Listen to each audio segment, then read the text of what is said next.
D I Khan میں oil gas company پر حملے سے ڈیوٹی پر مامور 2 پولیس اہلکار شہید اور 3 زخمی ہو گئے۔ ڈی ایس پی کے مطابق کمپنی کیمپ پر پولیس کی نفری تعینات تھی۔ ڈی آئی خان میں آئل گیس کمپنی پر حملے سے ڈیوٹی پر مامور 2 پولیس اہلکار شہید اور 3 زخمی ہو گئے۔ یہاں پر بریکنگ نیوز دیں گے۔ ڈی آئی خان کے علاقہ درازندہ میں آئل گیس کمپنی پر دہشت گردوں کا حملہ، پولیس کے مطابق ڈیوٹی پر مامور 2 اہلکار شہید، 3 زخمی ہو گئے۔ مولانا صاحب، میں آپ سے شروع کرنا چاہوں گی۔ ہم ایک بار پھر سے دیکھ رہے ہیں کہ ایک بار پھر سے وطن عزیز میں دہشت گردی پنپ رہی ہے، جس میں ہمارے سیکیورٹی اداروں کے اہلکاروں سمیت جو نہتے اور معصوم شہری ہیں وہ قربان ہو رہے ہیں، اور دہشت گردوں اور ان کے جو سہولت کار ہیں یہ دین اسلام کا نام استعمال کر رہے ہیں۔ دین اس بارے میں کیا کہتا ہے اور ایسے لوگوں کا انجام کیا ہے جو دین کو اس طرح سے باقاعدہ استعمال کرتے ہیں؟ مولانا صاحب تو سر آپ اسی طرح دیکھ رہے ہیں کہ یہ اگر اس طرح کے ہی پالیسیز رہیں گی تو پھر جو بھی ریلیف آئے گا وہ تھوڑے عرصے کے لیے ہوگا۔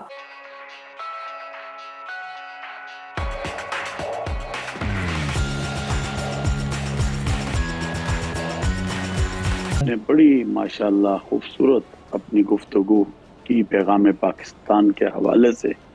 اور اس کے جو امور ہیں ان کو ناظرین کے سامنے رکھا۔ یقیناً یہ پیغام پاکستان ایک بہت بڑا عظیم بیانیہ ہے پاکستان کا، اور عظیم نیریٹو ہے، اور ایک عظیم فتویٰ ہے جس پہ ابتداء 1800 سے 2000 علماء جن کا تعلق تمام مسالک اور مکتبہ فکر سے ہے، ان علماء نے دستخط کیے، اور اب تک اس بیانیے پر اور اس فتوے پر تقریباً 10,000 سے زائد علماء، مشائخ، مفتیان کرام، اور صرف پاکستان کے نہیں بلکہ جامعۃ الازہر کے جو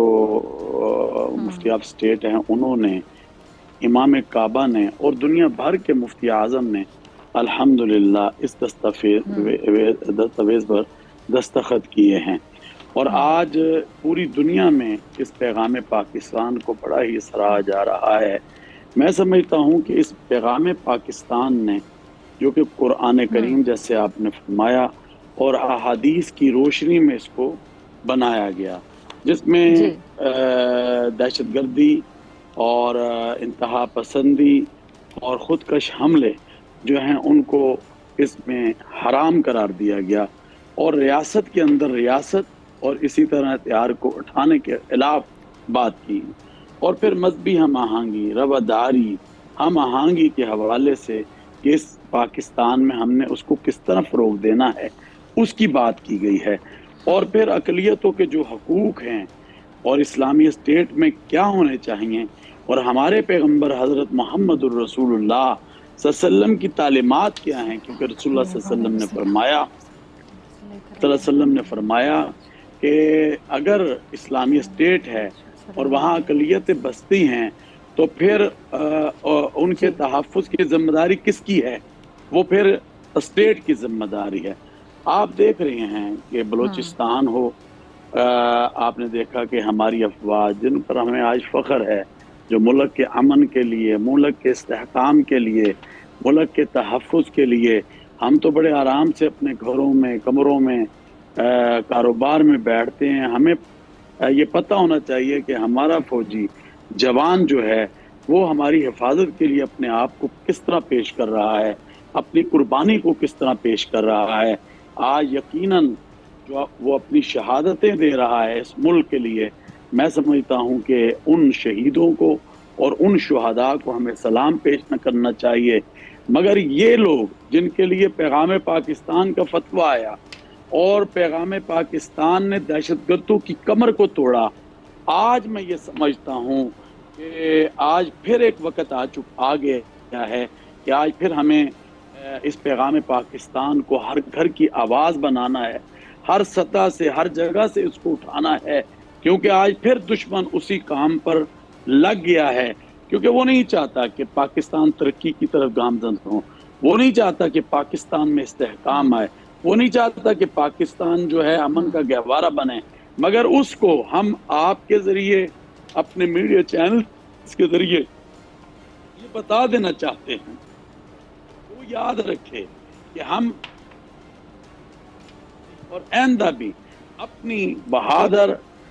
न डर मुसल्लह अफवाज के साथ खड़े थे, खड़े हैं, खड़े रहेंगे। मैं इसमें बताता चलूं कि ये क्वेटी की सरहद पर मौजूद है। इसके साथ मतलब दराजिंदे को जब आप क्रॉस करेंगे तो ज़ोब आ जाता है। यहाँ पर तेल तलाश करने वाली प्राइवेट कंपनी थी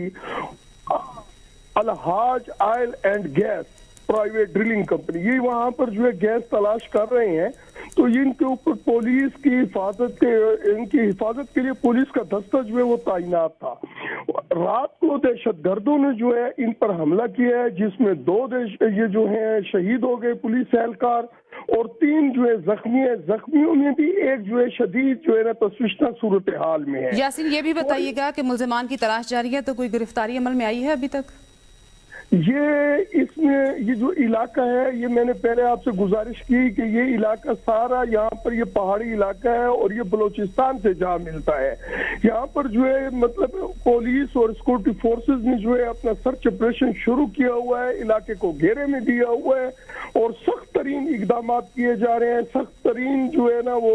यहाँ पर जो चेक पोस्ट कायम की गई हैं उन पर जो है चेकिंग का सिलसिला जो है उसको सख्त कर दिया गया है। सर पिछले दिनों में लोग ये कह रहे थे, खास तौर पे जो हुकूमत से भी जिनका ताल्लुक था, कि जी हमलों में कमी आई है जब से ऐलान किया है कि हम रेफ्यूजीज को वापस भेज रहे हैं। और जैसे टीपू साहब बात कर रहे हैं कि पॉलिसी अगर उस तरह की एक वाइड रेंजिंग नहीं होगी और उस पर फोकस नहीं होगा, तवज्जो नहीं होगी इदारों की और हुकूमत की, तो इस तरह के हमले होते रहेंगे। देखें, ये ऐसी कंट्रीज जहाँ में टेररिज्म परसिस्ट करता है, वहां पे कॉन्ट्रैक्शन और एक्सपेंशन के पीरियड तो एक वायलेंस के साइकिल की नॉर्मल बात है। आपको लल मिलता है, एकदम सर जाती है, फिर लल मिलती है। उसको किसी भी तरीके से जो पॉलिसी रेफ्यूजीज पे बनाई है, जो भी और हार्ड टॉक है विद तालिबान, उससे लिंक करना आई थिंक वो विशफुल थिंकिंग है। यहाँ पे आई थिंक जो नेटवर्क्स हैं वो अफगानिस्तान में है, उनका जो सेंटर ऑफ ग्रेविटी है वो वहां पे है, और जो नैरेटिव्स के सेंटर ऑफ ग्रेविटी है, यानी जो इंफॉर्मेशन वॉरफेयर है, उसका सेंटर ऑफ ग्रेविटी जो है वो साइबर स्पेस के अंदर है।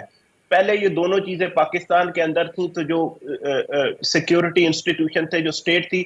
उसकी ability to control the narratives, flow of information and जो मोमेंटम ऑफ अटैक्स था उसको रिड्यूस करने के ज्यादा लिवर्स थे इनके पास। अब वो बहुत ही कम हो गए हैं कि ये दोनों चीजें एक तो अफगानिस्तान में है और दूसरी जो है वो साइबर स्पेस के अंदर है। तो यहाँ पे एक सीरियस लिमिटेशन हमें जो है वो स्टेट की अब नजर आती है। आई थिंक इसका जो मेजर ताल्लुक है वो जो उसकी जो स्ट्रक्चरल बात है वो हमारी वो काउंटर प्रोडक्टिव अफगान पॉलिसी है, जिसके रेपरकशंस अब हमें समझ आ रहे हैं, जिसको हमने रियलिस्टिकली उस तरीके से नहीं किया था जिस तरीके से अब वो अनफोल्ड होती जा रही है। So at one level it has to do with our Afghan policy कि हम उसको कैसे रिविजिट करते हैं, नंबर 1। नंबर 2 मेरा ख्याल है यही है कि अब जब एक नई गवर्नमेंट आ जाती है, I think we have been in a transition and we are